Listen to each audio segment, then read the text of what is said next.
గుర్తు చేసుకుంటూనే కక్షపూరిత రాజకీయాలు కాకుండా కన్స్ట్రక్టివ్ పాలిటిక్స్ కి మనం ముందుకు పోవాల్సిన అవసరం ఉంది. అందుకే ఈ రోజు నేను ఒకటే మీ అందరికీ హామీ ఇస్తున్న, మీ ద్వారా ప్రజలందరికీ, మనది ప్రజాప్రభుత్వం. ఇకపైన మన ప్రభుత్వంలో ప్రజావేదికల కూల్చివేతలుండవు. 3 రాజధానులంటూ రాష్ట్ర భవిష్యత్తు ఆటలాడే పరిస్థితి ఉండదు. మన రాజధాని అమరావతి, అమరావతి రాజధాని. విశాఖపట్నం ఆర్థిక రాజధానిగా, ఒక ప్రత్యేకమైన సిటీగా, ఆధునికమైన నగరంగా తయారు చేసుకుందాం. దాన్ని ఎప్పుడు కూడా నేను కంబైన్డ్ ఆంధ్రప్రదేశ్ కూడా గుర్తుపెట్టుకున్నాను. విశాఖపట్నం అటు జనసేనకు, తెలుగుదేశానికి, బీజేపీకి ముగ్గురు కూడా చాలా ముఖ్యమైన నగరం ఇది. ఎందుకు నేను ఈ మాట అంటున్నానంటే, లాస్ట్ ఎలక్షన్లో 2014లో హరిబాబు అక్కడ ఎంపీగా గెలిచారు.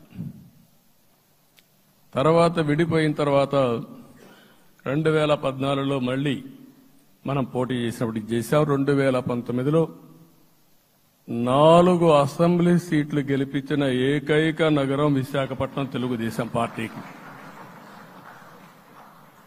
అదే మాదిరిగా ప్రజల్లో గణనీయమైనటువంటి అభిమానం జనసేన అధినేత పవన్ కళ్యాణ్ గారి పైన ఉంది.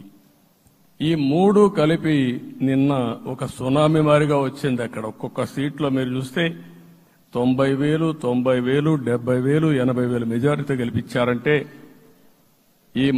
ఆనాటి ముఖ్యమంత్రి విశాఖపట్నాన్ని రాజధానిగా చేస్తాను, ఎన్నికలవుతానే అక్కడే ప్రమాణ స్వీకారం చేస్తానంటే నువ్వు రావద్దు అని ప్రజా తీర్పిచ్చిన రాజధాని నగరం విశాఖ నగరం.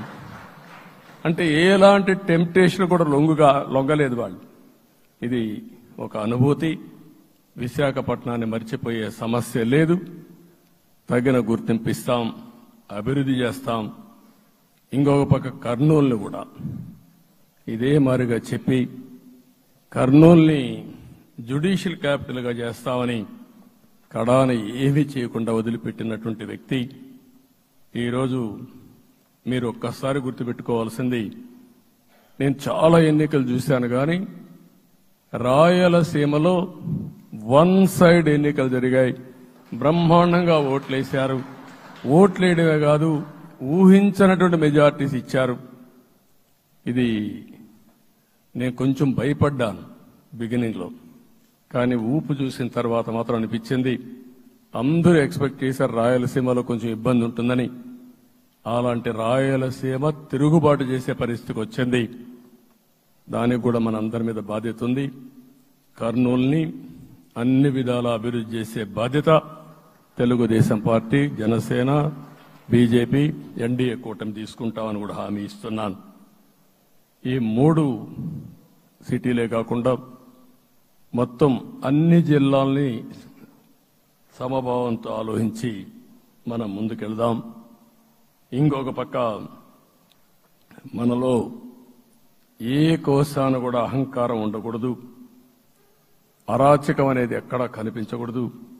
ఈ రాష్ట్రంలో అశాంతికి చోటు అనేది లేకుండా ముందుకు పోవాల్సిన అవసరం ఉంది.